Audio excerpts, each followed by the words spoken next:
There we also go. Hello, Mike. Good morning, everybody, Uh, and welcome to probably the most somber show of the year. Oh my God.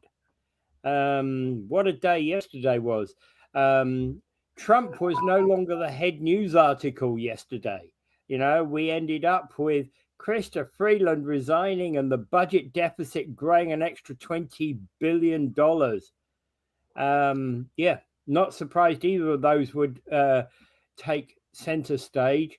And clear that Freeland had very little choice about resigning. So we'll have to go kind of right into those stories. yeah, it looks like the Globe and Mail was very good journalism because they had predicted this pretty much, and other news agencies were referring to the Globe and Mail's investigative report prior to all this, and they were closer than they even thought. I thought they were expecting that Freeland couldn't last 48 hours after she delivered the budget. Well, she did a preemptive strike. Yeah,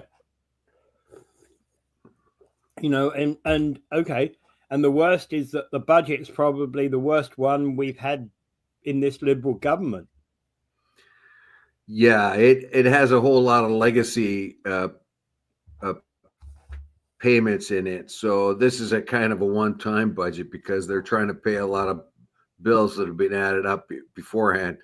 Like land settlements for the indigenous people and so on, and leftover costs of of COVID. But again, But whoever's next, whichever flavor the next government is, there's nothing but austerity measures that must come. yes, and this is where Trudeau's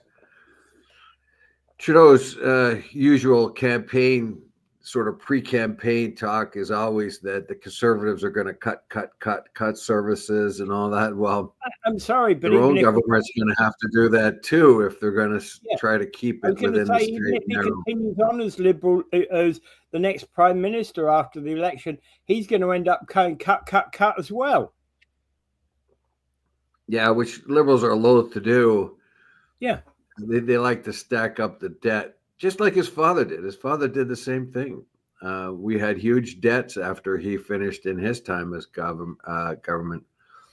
And what the liberals tend to do is make huge government, which is very costly. And when you talk about even like the carbon tax, even if the carbon tax could be used as an example of something that does work in reducing carbon, the fact that it costs a lot more with a big wieldy uh, bureaucracy that goes along with it. yeah. So the liberals, when they expand their programs, and the NDP the two, they also means they have to expand the size of government, and the size of government adds an incredible lot of money to the Well, that taxpayer also, because the government now is bigger. yeah, that also bothers me because of the fact that no matter what, we've got we got thousands of more bureaucrats than any government actually needs. And the worst about government is you got 53 layers of 53 layers between the prime minister and the person working on the ground floor. Look how inefficiently it's done too. Look, bureaucracy around is working pathetically. So government doesn't seem to work very well, and government does not produce money. Any Yeah, government employee uh, anywhere is a necessary thing when it comes to regulations or this or that, but they don't produce money. So they take money away from the tax base, but yeah, you don't produce anything. If you go to work in a steel mill, you're actually part of what makes a profit that pays taxes. yeah, Car industry, the same thing. The local restaurant, they all pay taxes to support the government, but the government itself, as it keeps growing, it their employees get top wages, top benefits, top pension funds, and they don't produce. They don't produce anything. Yeah, and people like Margaret Thatcher got into power way back in the 80s by more or less saying that, hey, we have bloated government. And same is true today. We have bloated government. The liberals always do that, and when you bloat, when your bottom line, when your deficit keeps increasing, a large part of that deficit is providing more and more bureaucracies. So we have a bureaucracy behind the RiveCan app. We had a bureaucracy behind everything. The carbon tax holds a bureaucracy. Yeah. If you want to reduce carbon, but then you have to spend a whole.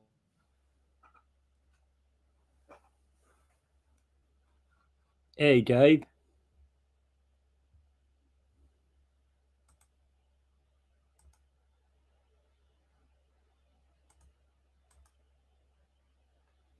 Looks like we're going through the same issues as we had yesterday. Dave? I'm back. Yeah, I can see. So it looks like we're having some of the same issues as yesterday. So Freeland and Carney are going to be liberal. Yeah, seers, right? And Saviors. Carney. Pardon me? Saviors. Okay, saviors. Gotcha. Well, we have Freeland. We have a huge Senate problem, a huge regional government problem, and a governor general position that is a huge waste. Yes. Yeah. Well, another thing I might want to point out here is after Trudeau's been having a lot of trouble with Freeland because he wants to spend more money and he wants to look good. The GST holiday, $250, which he calls gimmicks. Yeah, they are. When she says we should have a lot a reserve if we're going to fight the Americans, we need more. We can't be spending that money right now because we're going to need it when we start fighting the Americans and the American tariffs. Now, I wonder when Trudeau was down in Mar-a-Lago, when he went down there to kiss the ring, if Trump says, I want to get rid of Freeland too, because Freeland was our person at the table at the last NAFTA agreements. And she was a tough cookie. She's a real economist. And the other thing here is we keep hearing that they want to throw Mark Carney into where Freeland is as a finance minister, but he doesn't want anything to do with it. Why would you want to walk into a hornet's nest like that? Yeah. Why would you want to now have to be responsible absolutely for not. budgets ballooned out of control? Yeah, absolutely. The last thing Mark Carney should be doing is having anything to do with this. It's like, yeah, get away from me. You know, I'm I never said liberal in my life.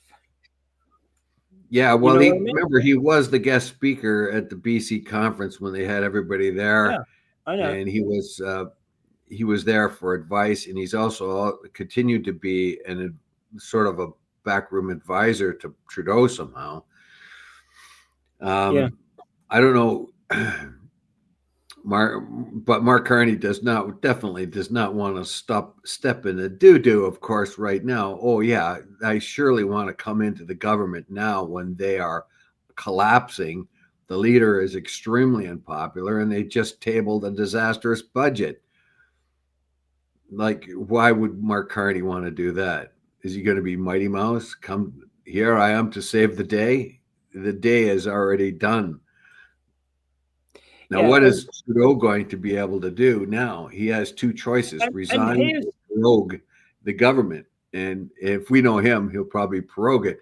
But like I've said from the very beginning, day after day after day, I've said that he is going to resign, and 1/11 is going to be the day in which he resigned. No, you said September 11. Oh, well, that's when he should have resigned. Everyone Yeah, I I'll get agree. an apology letter from Trudeau for sure saying, Dave, when you said 9/11, that was the right day. And I am right. That should have been the time he stepped aside and Should let have his been. party rebuild. Should have been. This guy is not going to step aside for anything. He's just completely lost it. He's lost touch with reality. Truth be told, this fiscal update where we were supposed to be, many observers were expecting to show the government has blown past its fiscal anchor, keeping the 23-24 budget deficit below $40.1 billion. Yes, absolutely. It's 61.8 billion. Where the hell did that 20 billion go? Well, like I said, a lot of it's legacy costs. They're one-time additions to the budget. So the mainline budget wasn't that far off if you took those things out of it. They did, of course, add $1.3 billion, I think, for border security. So when Trudeau said hop, they jumped. They jumped to the moon. Just like Danielle Smith did. She says, "I'm not going to wait for the government. I'm going to protect my border as they want us to do." And so she jumped into action. Legault himself had been asking over and over again for more border protection, and he said, unfortunately, it took Donald Trump just to say one word, and suddenly we got what we wanted when we've been asking the feds for this forever. So Trump has been he's been calling the shots here in Canada, whether it's people getting ready to put more resources to the border. These resources should have been there all along, and I don't understand why they weren't. Legault has asked for them many times. Way back in the Roxham Road days, even before that. Hey, come on, what are we doing? Is there anything we can do? And they were slow to move on that. And then they're slow to give the resources to the provinces that need it to continue to patrol the borders. Well, now they got it, don't they? Why don't they build a wall and we pay for it? What a bunch of clowns. Well, basically, Trump comes in and he makes a few demands right away, and he's got the Canadian governments and the provinces jumping through loops. And pretty soon he's going to be saying, you better get your act in order and get that 2% of NATO commitment up and running. You've been dodging that for a very long time. We brought this up before, and you've moved really slowly on this. So get your act together, and guess what? I think the Canadian government's going to hit that 2% target a lot earlier than they originally thought. They were going to make it in around 2030 or something like that. I'm not confident they're going to make it at all. There's going to be a change in government coming. I know. Under the Liberals, I'm not confident they're going to make anything anywhere near that 2%. And 2% is not much, right? But just saying that I don't think the Liberals are actually even going to go that way. The only way that it's going to be, probably Polyev would redivert funds. That's for sure. Well, one of the last budgets, they took $1 billion away from the Canadian Armed Forces. $1 billion away from them, and gave the money to the Ukraine. So they took $1 billion out of the Canadian military budget at a time when we're supposed to be bolstering that. Yeah. And that was brought up by Polyev too. He says, "What are you doing? You're taking $1 billion away at a time when we're supposed to be doing more NATO spending." Well, that's exactly the point that Mike Cushman is saying. Maybe if we stop giving money to other countries, we can put it into ours. Well, that's what the Americans have pointed out too, in that during that last election, that was an issue, a secondary issue that a lot of average people brought up. We're putting a lot of money into other countries for things like, I think one of the congressmen pointed out that, they're giving money to the Taliban so that they can teach women how to do carpet weaving or something like that. There is a lot of fluff stuff that is going out of countries like ours, the United States, Yeah. Canada, or the West, to programs that really won't add up to much. Now, if Yeah. you can make the argument by sending money to the Taliban so that they can finance their women learning how to do carpet weaving or enhancing their abilities to do carpet weaving, if you can make a good argument that that's going to help the Afghan economy or the Afghan people somehow, yeah. But meanwhile, you got to go through the Taliban, which will decide how that money is going to be spent. So there are a lot of stuff that just but I will point this out. U.S. aid is the biggest uh, aid in anywhere in the world because U.S. is the Of course. biggest Yeah. richest country. And Yeah. when I was in Africa, in other places in Asia and stuff, U.S. aid is a presence everywhere, and Yeah. they are important because they really do provide a lot of food aid or they can teach farmers how to better use fertilizers and all manner of different things. When I was in Ghana, I lived pretty close to one of the big U.S. aid things there, uh, buildings, and they do a lot of tremendous work. So it's the wrong thing to think we're just giving money away for nothing. What we're doing is giving away, when it works, we're giving away money to people who will ease the pain and stress in those countries so that people can begin to sustain their own uh, uh, abilities. And what that does is it makes a calmer country in the Mm. long run. That's what you're supposed to be doing with that kind of thing, Yeah. is to help a country get back on its feet and help it um, start it up itself and eventually become self-sufficient and so on. And then you have a lot less uh, reasons for war, violence, disruption. And when you have a country that's functioning well somewhere in Africa, it means there's going to be a lot less migrants trying to get over here. Is another aspect of that. Yeah. Oh yeah. So aid programs are good, but they have to have some sort of oversight. And Well, that's about part of the biggest problem we've had anywhere with aid programs is that typically, oh, it's like we'll drop billions of $1 million or so. No, I said billions. I didn't mean billions. We'll drop millions into a particular region, yet it has zero impact in that region because, in fact, the corrupt bureaucrats in that region take it and do what they want with it. yes, and that in itself also is a big problem.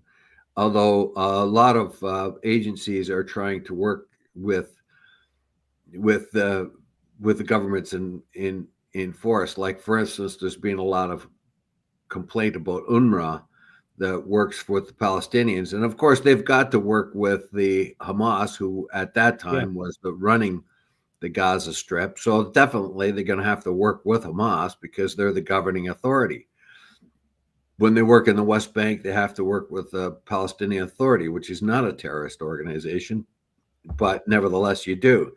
And when you go into Africa and stuff like that, or different places in Africa, we find there's a lot of corruption, a lot of dictatorships and stuff like that. So they have to do the best they can in the environment they find themselves in.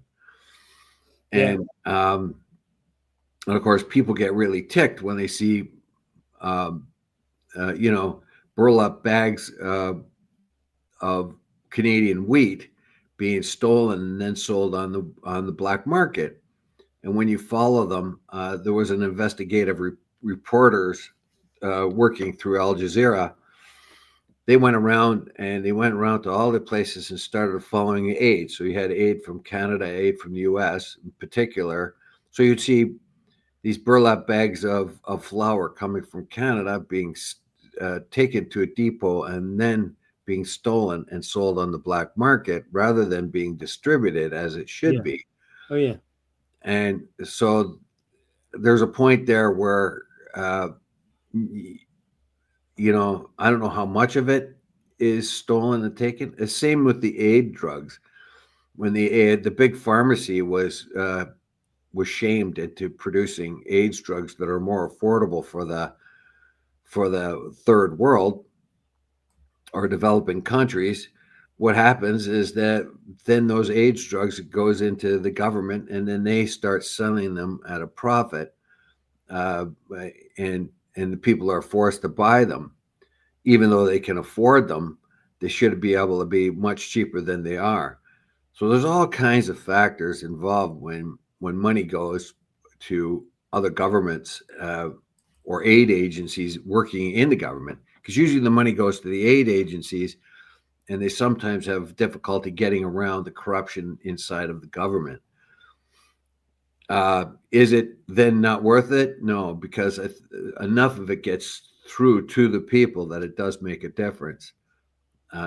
It's very Well, it's the difficult, point. however, then to It's the work. point of when it gets through to the people, right? It's when we send aid out there and it's trapped by some unscrupulous government or a government agent or a dictator, it's not helping anybody. It's not, it's not the old aim of it. Anyway, we'll move on. They're expecting Public Safety Minister Dominic LeBlanc to be named as the next finance minister. This He is has what already radio. been named as He has. finance. He's Okay, been sworn in. been sworn in. I wondered. That's what Radio Canada was saying yesterday, and Pierre Poilievre is saying her resignation shows the Liberal government is spiraling out of control, and he has to say that, really. Well, he's right. He's right. The Liberals cabinet is now 9. Christian Freeland is the 9th minister to take off. And yesterday, I think we mentioned that Fraser is gone too. Yeah, Now yeah, he did the usual speech. When anybody stands up in front of the podium, it's time for me to be spend more time with my family. They're running. yeah. Well, That is the speech that almost everybody on both sides of the border uses when they want to get away from a dysfunctional government. that that's actually the speech used by anyone in any democracy. You can see it. I've seen it in France, Germany, etc. So yeah, it's used everywhere. Come on. And it is always with a government that is failing, Yeah, or for a minister who sees that their time, the government that they're working for does not look good, or they themselves are under scrutiny, and there is no way out. Well, Fraser can see that there's good the government's going to be demolished. He was the 8th and Christian Freeland was the 9th. Cabinet minister says, I'm out of here. And yeah, then you have all kinds of other government officials, jumping off the sinking ship. yeah. And there's Captain Trudeau as the ship is going down. Where's everyone going? Yeah. Let me ask you this, Dave. Why is Parliament still in session? Why haven't we stopped for the winter break? Typically, that had happened weeks ago. Well, it's going to happen today. Today is the last day, I believe, of the session, and it probably was extended because this fall budget is already 2 weeks late. I think it's at least 2 weeks late, maybe even longer. Yeah. But this fall update is very late, and of course, you can understand why it is. There's been arguments in the back rooms between Freeland and Trudeau, and she's been trying to argue against the gimmicks that. But it almost certainly seems like all we need is a no confidence motion today, and we're into a general election in 6 weeks. Jagmeet Singh, for all his, Trudeau must resign and all that other stuff, is still loath to. The Maserati Marxist will not vote against the Liberal government because he is unprepared for an election, and also there is, of course, the rumors that he's trying to hang in to get the gold-plated pension that he needs, and he needs to make it to a certain point in the new year to get that gold-plated pension. But I would say that mostly, though, I don't want to cast aspersions on the Maserati Marxist. I mean, the NDP guy that wears tailored suits, a Rolex, and he drives a fancy car, typically on NDP-ish, if you ask me. Karen has said here, this whole country, millions of people are being held for ransom. It all rests on the shoulders of Jagmeet Singh. He and the NDP are saying they have no intention of doing anything different until the end of February, which is when Singh's pension is due. He should be arrested for treason. He's holding up Canada for money for noon. No one other than himself. Yeah. I like that though. Noon other than themselves. It no one other. Yeah. But it sounds better. Noon other than himself. The rats are leaving the ship. Absolutely, Mike. Absolutely, they are leaving the ship. Unfortunately, the average Canadian rat has nowhere to go. Yeah. We can't leave this ship that is sinking, this Canada economy that is sinking. Productivity level is pathetic. The economy the only reason why the economy has not dipped into recession is because of the amount of immigrants in the country are spending money. And this is what CBC pointed out, that you have to have two different periods of non-growth, call it a recession. And we're just sort of hitting it dead even, but that's because of the increased spending of immigrants. But if you look a little deeper, you'll find that each Canadian is spending less and less because they have less and less, but you have more people coming into the country that are spending, which gives the illusion that everything's okay, not within a recession yet. But that bubble's going to burst too next year because we're going to reduce the amount of immigrants, and we should be getting rid of 4 million that should be gone. We'll see about that because the government's letting them go on their own recognizance. yeah, that's gonna work. That's gonna work. Of course it will. Not. Yeah. But it's easy for us to be cynics here, Dave. You know, it really is. Yeah, but you know, when you keep getting negative news over and over and over again, it's pretty hard to be optimistic. Yeah. Oh yeah. You know, it really. And when you keep getting stuff like this, and you see a prime minister that won't, I mean, his time is done. His time is done, but he won't accept it. And sadly, Gwynne, the Ontario Premier Gwynne, did not accept that she was at the end of her ropes until too late, and she regrets leaving as late as she did now because Win, you mean? Win, yeah, Win. When she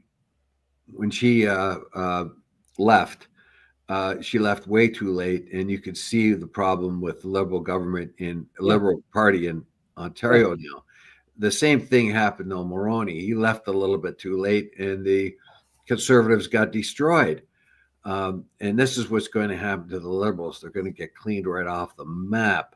They're going, and Jagmeet Singh is now is now taking the place of Trudeau. Trudeau is being slagged more than anyone, and there's no more slagging to be done. And now the view is going on to the Maserati Marxist, Jagmeet Singh, and suddenly we're looking at him with you love that term, don't you? Cars, you love that term. Watches, and his big pension that needs to be had. So he's going to be the new bad guy. He can everything he says is meaningless right now, unless he calls for an election, which is his duty. But he's not going to do it. Well, okay, so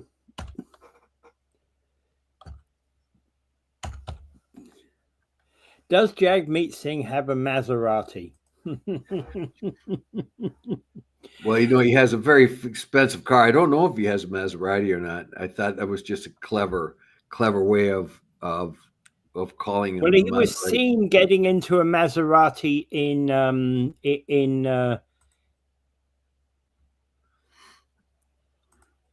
he was seen getting into a Maserati, according to True North.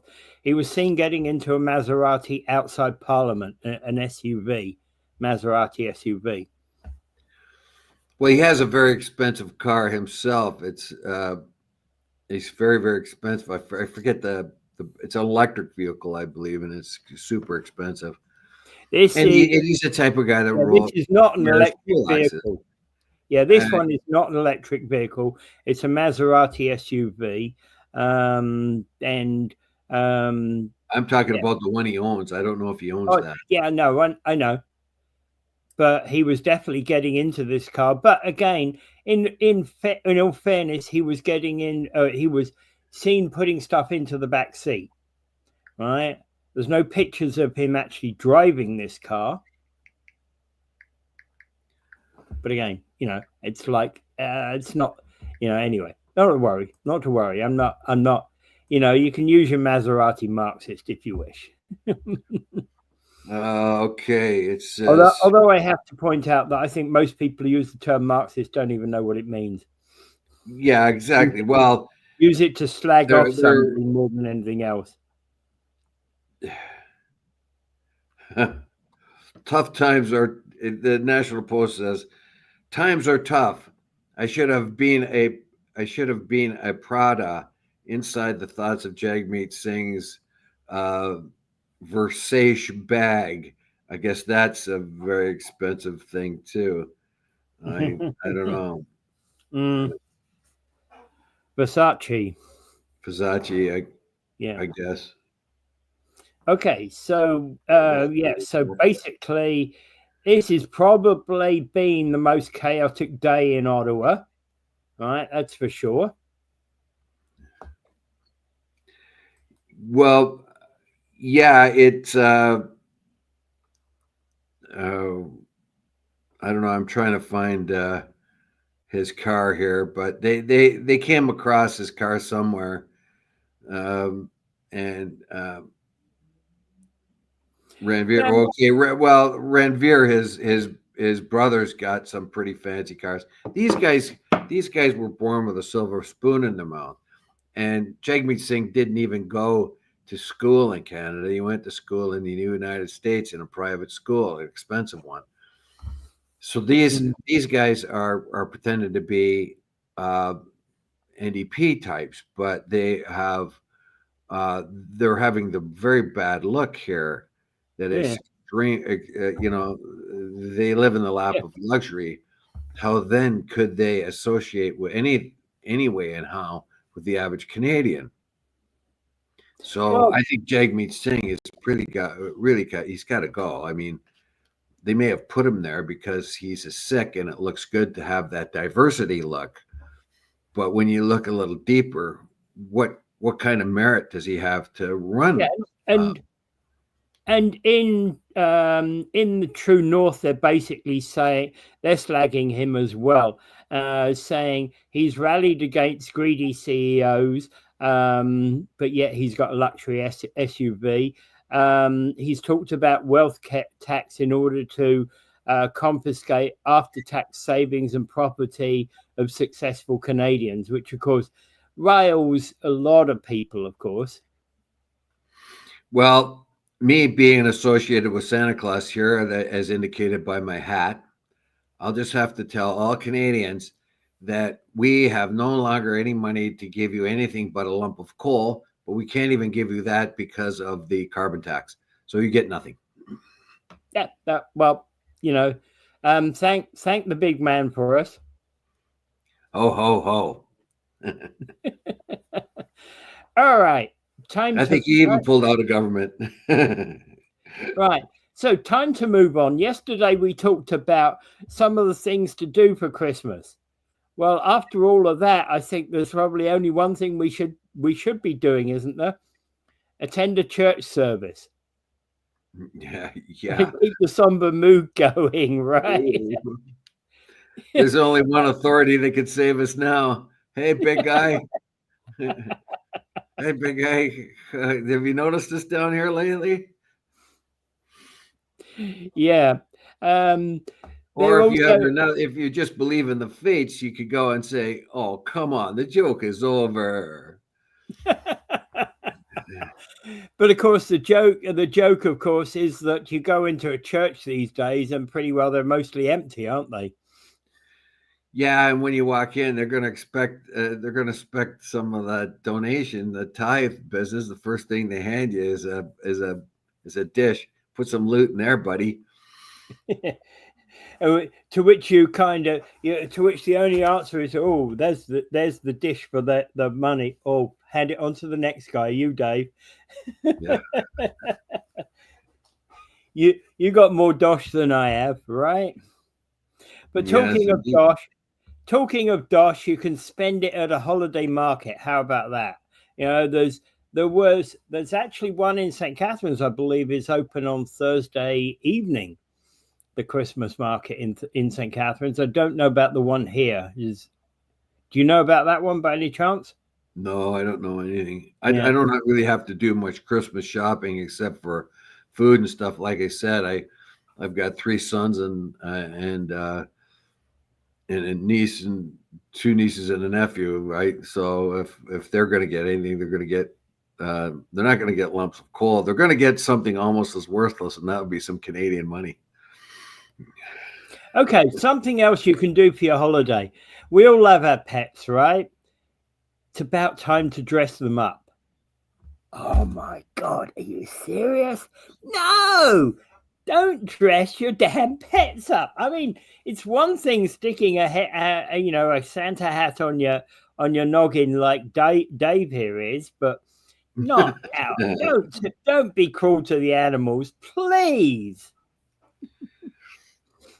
Yes, but they do, and I would have to say that the biggest offenders in this would be the fair sex. Basically, they're into that kind of thing more than you'll see a guy and his dog, and he'll have a bandana wrapped around his scarf kind of thing, maybe wrapped around his dog. But for the most part, when you get all kinds of little animals and little dogs and cats that ladies like to have, then you're more likely to see some sort of decoration on them.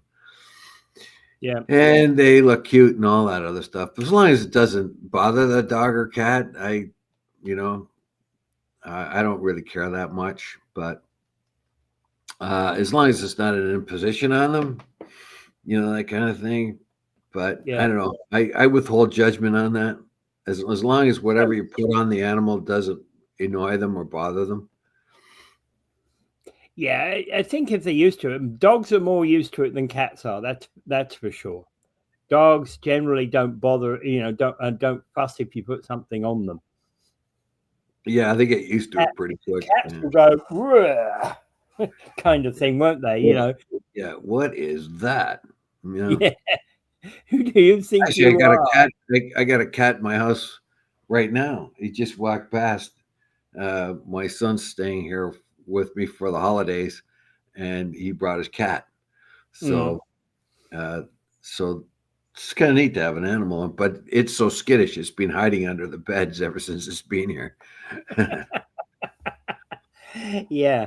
And you got to make sure you don't put your finger out, at the wrong time to try and pet it. And we'll go. It's very very non-violent, very passive cat, but it's just about scared of everything. Uh, Yeah. it it got to my son that way. It's been like that way its whole life. So whatever happened to it before he adopted it, it's just that way. I had another friend who had a friend who had a cat. The same thing. He brought it home, and it took him like a month to get to know his own cat because all it did was hide all the time. So what he did was then he took the food and the water that the cat needed and put it close to where he would always be. So the cat was forced to come and Yeah. encounter him, and that's how he got to bond with his cat. Yeah. It was just frightened wherever it had been super frightened and Okay. So I don't know that we're going to have the snow for the next one, but you can make a festive snowman. oh yeah, okay, yeah, we could do that. What are we gonna do? Roll up the wet sod and paint it white? Yeah. Yeah. Yeah. And I think we'll leave it there. Oh, okay. So, yesterday there was news that Canada Post and the union and the union are making their case at Labour Board hearings. Did you get any update about this? And no, not really. Only that would happen, and that we may be able to get some mail being delivered as this is going on. I'm not so sure that the strike has really struck a chord with Canadians right now. It has not. And in fact, actually, the way people are thinking is almost that we don't, that we Don't need to, basically get, yeah, just it's like we are deal with, we're that's not what I was looking for. it's no longer an essential service. Yeah, basically, we'll figure out another way to deal with it. Well, this is sad because there are a lot of small businesses that depend on the post. It Yeah, is the best, that is the most, it's the best, most efficient system for the small business because it's cost effective. Doesn't cost as much as private stuff, yeah, right? Like UPS and so on. So when we feel, well, it really hasn't affected us much. So what? I didn't get my bills, and so what? They're going to come anyway. Those kind of things. When you think, well, when I'm not getting Christmas cards that I never got anyway, so you think, well, okay, what good is it? But it is very important to small businesses, and so this has to be resolved on their behalf. But in the meantime, yeah, Canada Post is not getting any points. It is losing its effectiveness, and what you have said is what keeps coming up over and over again by one person after another, one spokesperson after another. Do we really need it? They're yeah. really shooting themselves in the foot. I've spent out two things which we would normally send by post this last few weeks. Both of them checks, settlement checks to settle disputes, and we've had to resort to UPS for both of them. The point being is the UPS is about 3 times the cost of Canada Post, but again, they're there, right? Somebody's been talking about, hey, let's camp onto Amazon. Amazon go deliver stuff everywhere. Why can't they pick up as well? Well, maybe they can, but the fact of the matter is, uh, the mail is just not getting delivered. And like you said, you had to use alternate methods. They are available, but it still would have been cheaper for you to do it through the post.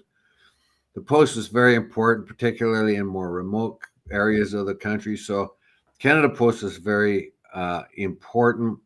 This has to be settled. And like I say, the union is shooting itself in the foot by carrying this on. They are now making their case to an arbitrary type of action, the Canadian Labor Board, whatever. The Canadian government is most generous when it comes to gimmicks like giving us $250 or giving us a tax holiday, but they're pretty stingy when it comes to some of their own employees, like like things like the office workers in ministries. They're going to get everything they want, but the guys that walk around and deliver your mail may not. Yeah. At one time, the postal workers were one of the most powerful unions in Canada, and they could cripple the Canadian economy if they went on strike. And those settlements were quickly resolved. I think it was Mulroney. Was it Mulroney who then started to hire postal workers, um, scab postal workers, and that scared the posties quite a Yeah. bit, and they settled Well, that time. the thing is, when you think about it, we've been doing so much different. How many times we make things like electronic payments these days, right? And it was only the only reason we resorted to sending these out is because they were settlement checks where the people who they were being sent to were not local, right?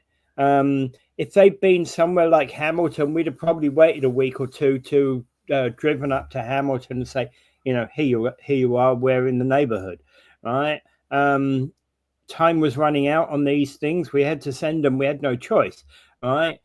When you've got long distance involved, you think of other alternatives.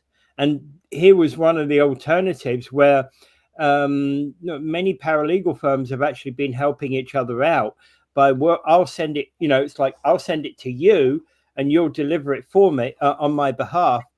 So we send it by email and you just stick it in an envelope and roll up and whack it in the door. Yeah, so you're finding alternatives, Yeah. and that's not good for the post because it takes them out of the loop. Yeah. And you're finding means and ways of dealing with that. So the strike in itself is not doing what it's supposed to do now, but it is important that that the post keeps going, because you need that agency, that delivering agency that can be counted on nationwide. It's part of our sovereignty.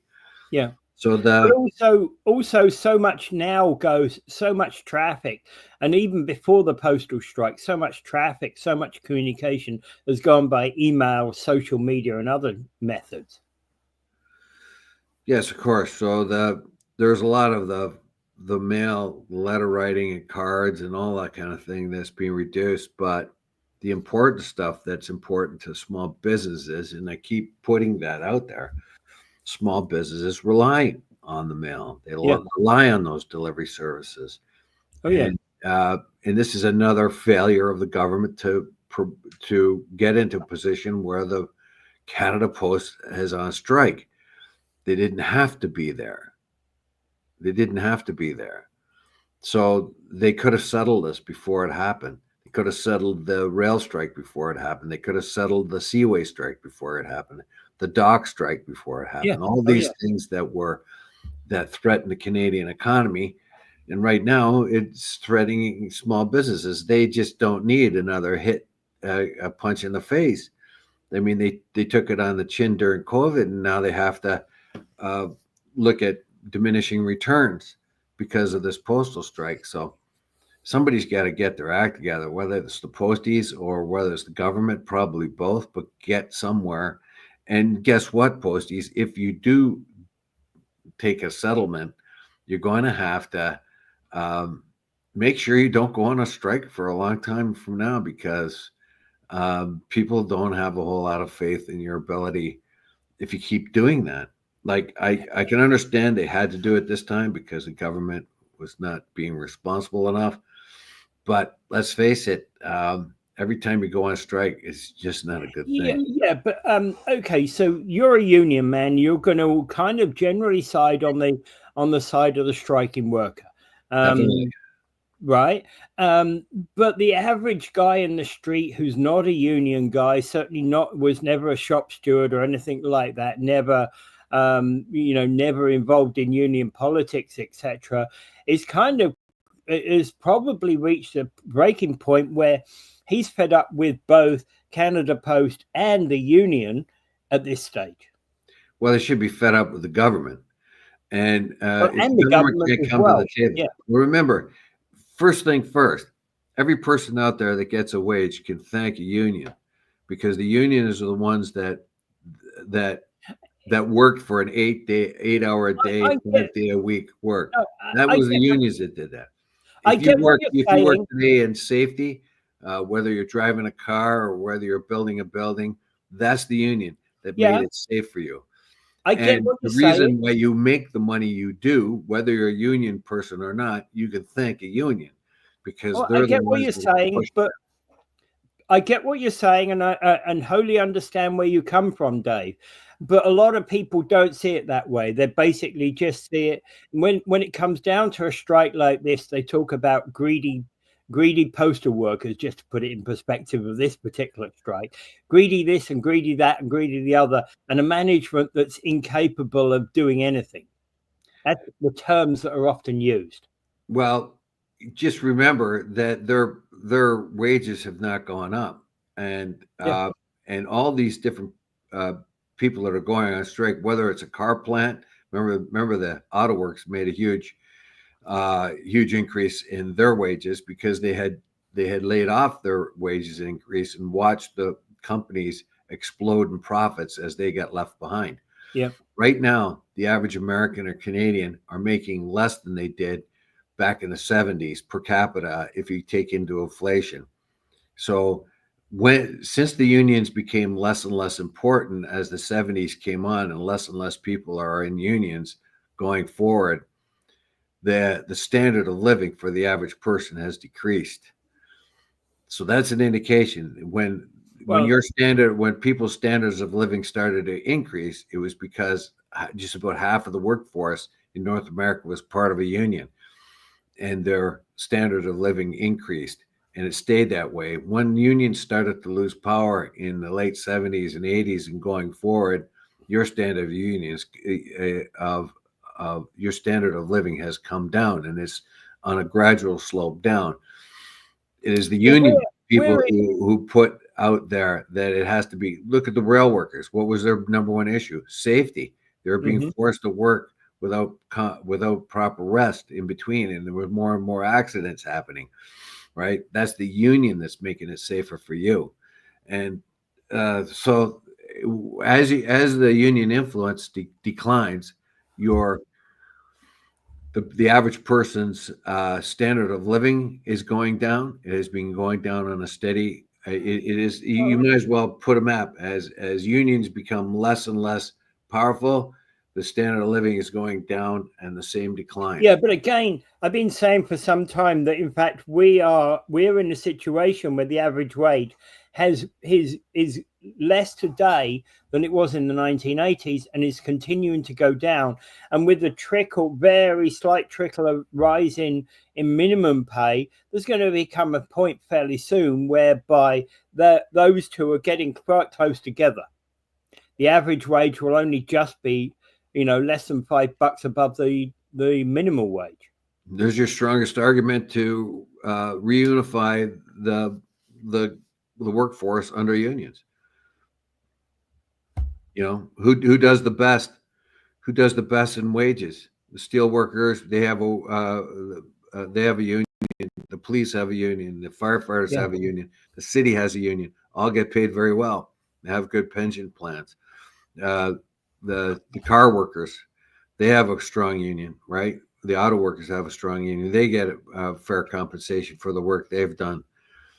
You yeah, know, smaller companies, it's not possible. But I worked union. If I hadn't been working union, believe me, I knew I rubbed shoulders with guys that didn't work union.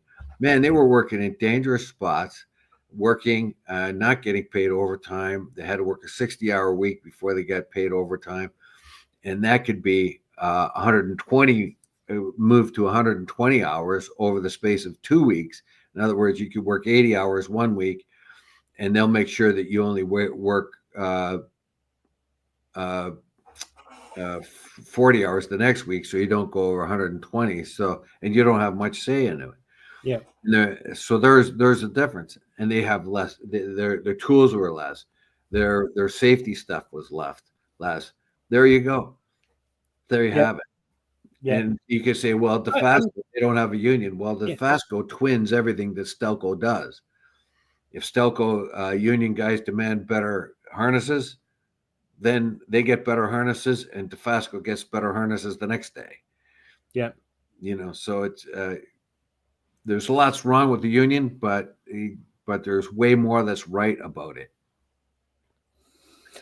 And we are fresh from our public education session by Dave Wheeler about the right and wrong of unions. So thank you, Dave, for that superb session. And I'm sure we got some. Okay, so you're right, and you can't collect 1 year. Thank you, guys. Have a great day. Yep, Eddie. All So right. there we go. And one more item to really cover today. After 13 years of employment with Project Share, Executive Director Pam Sharp is moving on to another opportunity. She's going to be Development Director for Niagara Children's Center. I can't help but think that Niagara Children's Center is going to win in this deal. So is Pam Sharp leaving a sinking ship too? Well, yeah, but you see, there have been reports about, and not specifically about Project Share, but about food banks and similar organizations for a long time about the growth of demand and how much of a strain that is upon our system. Yeah, she's well, she points out that they're already serving 1 in 7 Niagarans. 1 in 7 have to make a stop at Project Share. That is unbelievable. Or at food banks, yeah. Food banks, yeah.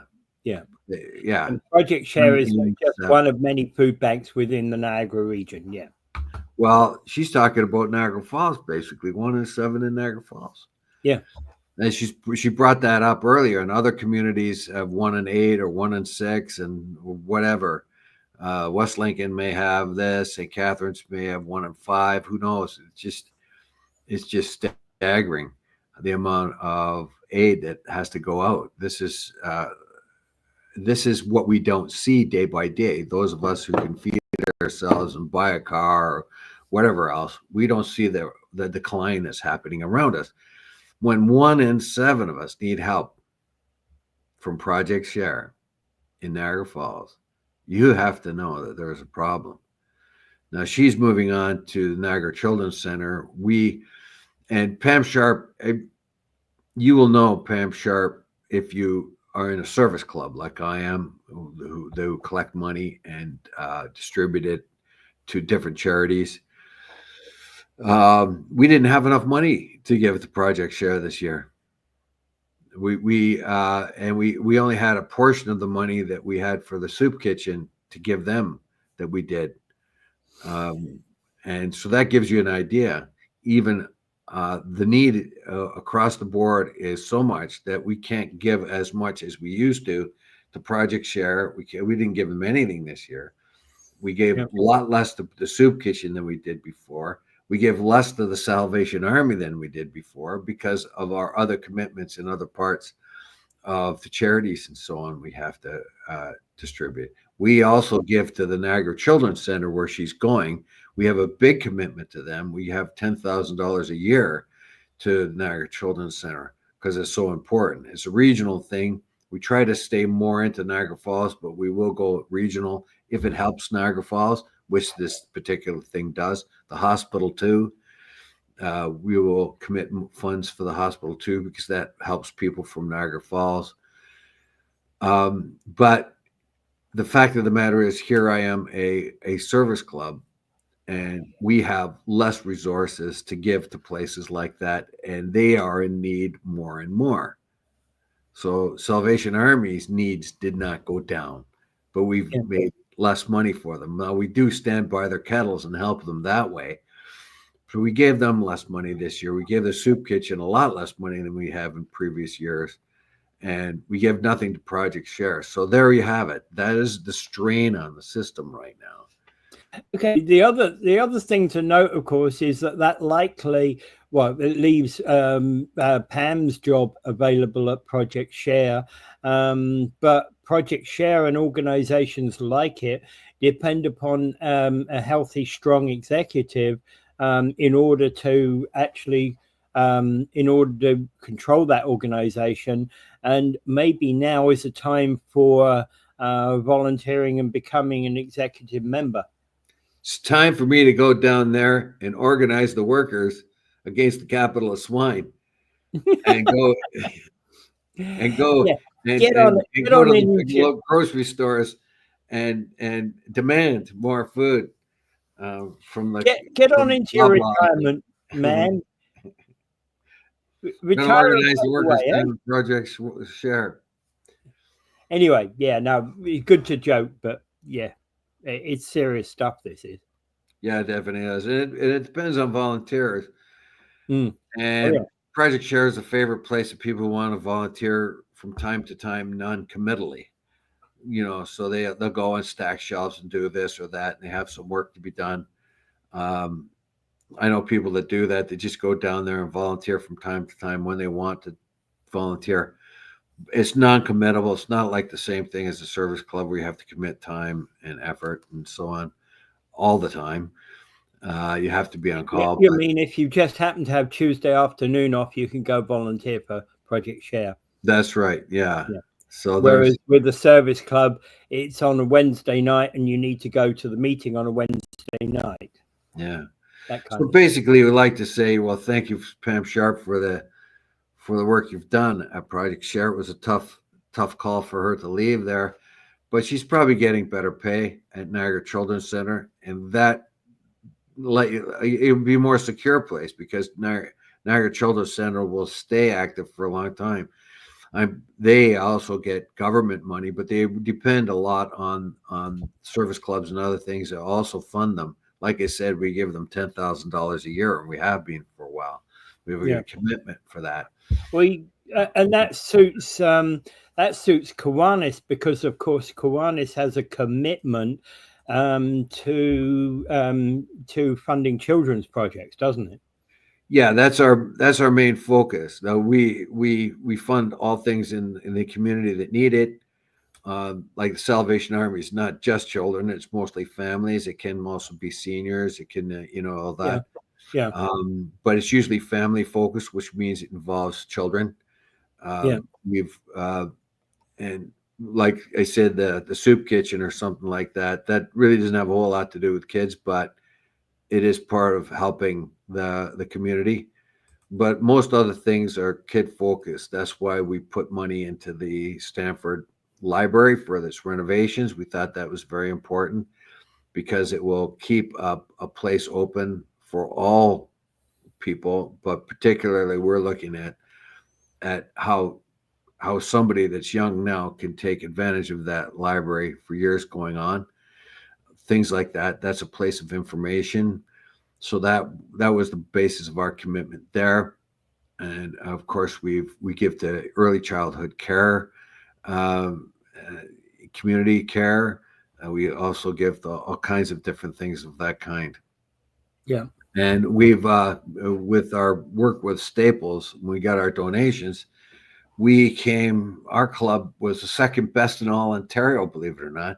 We got $9,600 worth of Well, donations. We added another $400 to that out of our own funds, and we've been able to commit $2,000 of school supplies to 5 different schools that need it. So there you go. well done, We Dave. are wonderful. Well, absolutely well done, Dave. Yeah. I'm the elf that sits on the super reinforced shelf. And it has to be super reinforced, that's for Yeah. sure. Okay, I think we can kind of call it quits at that point. And it's been a serious show today, with some fun parts. I hope we can have some more fun tomorrow, more fun elements tomorrow. But they're basically Parliament goes off on its break for 6 weeks today. So if they can survive the next day. Yeah, I think Trudeau Jr. is going to have a walk in the snow. And as I've said from the very beginning, he'll resign his on 1/11. You have not said anything like that. You've been wildly out on your predictions. It's more likely what I've been saying. He hasn't got an interest in resigning. He's clueless about it. That may be forced upon him, though. Yeah, and it'll be forced upon him. Yeah, he doesn't want to do it at all. But you see, he's had 9 cabinet ministers leave. He's had his own campaign manager leave. Yeah, everybody's leaving the sinking ship. Yeah, and it's like, how fast can we be out of here? You know, hey, we're no longer liberals. You know, we're flying the independent banner. You know, no liberals here. Yeah, so there's Trudeau up there on the poop deck on the SS Dumbass, while everybody else is hitting the rowboats and getting away from him. Like, how quick can I get out of here? You know, like, yeah, I'm done. And he's sitting there. How come they call this the poop deck? Well, everyone will tell him. Yeah. All right. Well, thanks everybody, and Dave. Without further ado, I bid you to pray for peace, everyone. It's a